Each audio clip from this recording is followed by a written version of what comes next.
Hello and welcome back to Tuesdays with Tom. I heard there's some new regulations coming in from licensing. I was wondering if you could talk about that a little bit. We can talk about some of it.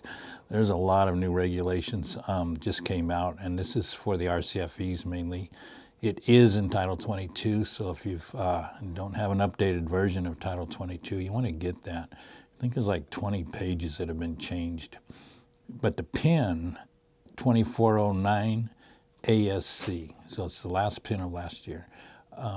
That's the one that summarizes all this. But they want to promote resident retention by removing barriers, allowing seniors to age in place in the least restrictive environment. Okay, they want to acknowledge the spectrum of the cognitive conditions prevalent in the RCFEs. So it's more than just a physician's report now. They want you to address resident behaviors regardless of the diagnosis. So this is where in the past, somebody with dementia, they could not be mixed with people that had a mental disorder. So now they can look at the behaviors as part of the resident coming in. They also want to focus on person-centered care. There's new definitions. 87101 is where the definitions are, and that's in Title 22. They're going to include behavioral expression, elopement, major neurocognitive disorder. That's the new word. Okay. Significant change in conditions and unsafe wandering. So wandering's okay as long as it's safe, right? 87455, that section is talking about the acceptance and retention limitations that are removed from the provision that the residents cannot be accepted or retained. So we'll go over a little bit of that. In the past, if they had an ongoing behavior or you did not have dementia, your dementia waiver, your dementia care program in place, you could not take the residents. Now you still got to have the dementia program in place, but you can take more residents that have like a mental disorder. You have to do a pre-admission appraisal, and this is going to change. The biggest change is the 602A is what they've been using you've been using for the physician's report. Now, licensing is going to make a new form.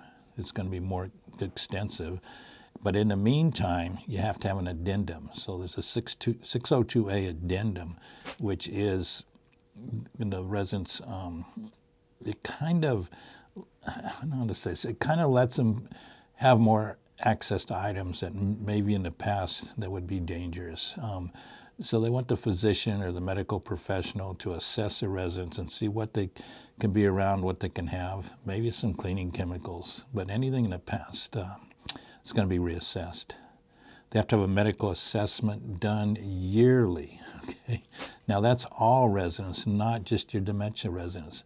So all residents need a medical assessment done yearly, but the regulations changed it.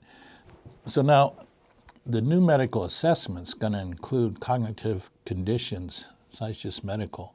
So it could be mild cognitive impairment, could be the major neurocognitive disorder, which includes Alzheimer's disease, related disorders such as other forms of dementia, and any other known behavioral expression.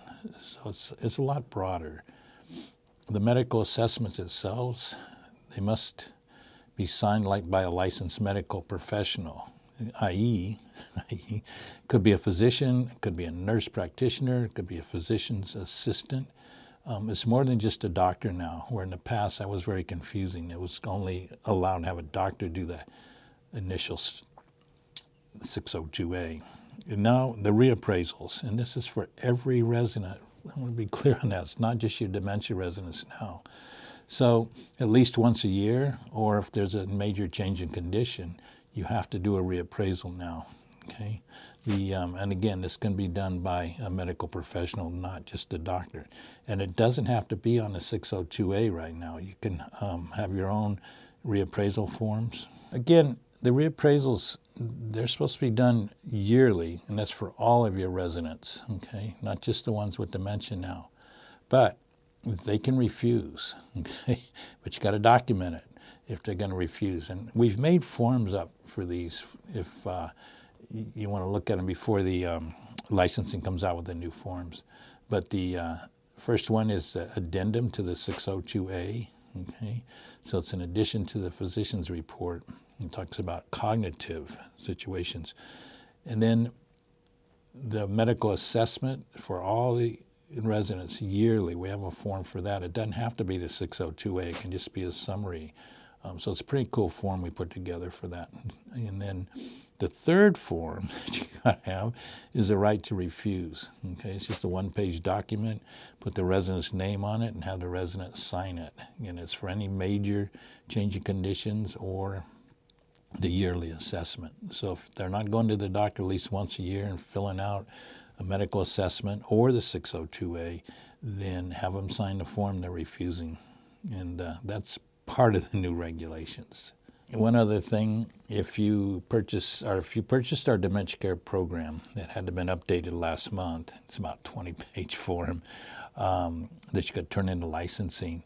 If you've already purchased that and you want to get these other forms we've developed, the addendum, the annual physician's report, and the right to refuse. If you want those three forms, email the office. Don't call, please send an email, and we can return it to your email. But if you're ordering a new Dementia Care program, if you haven't done it yet, it will be included in the new program.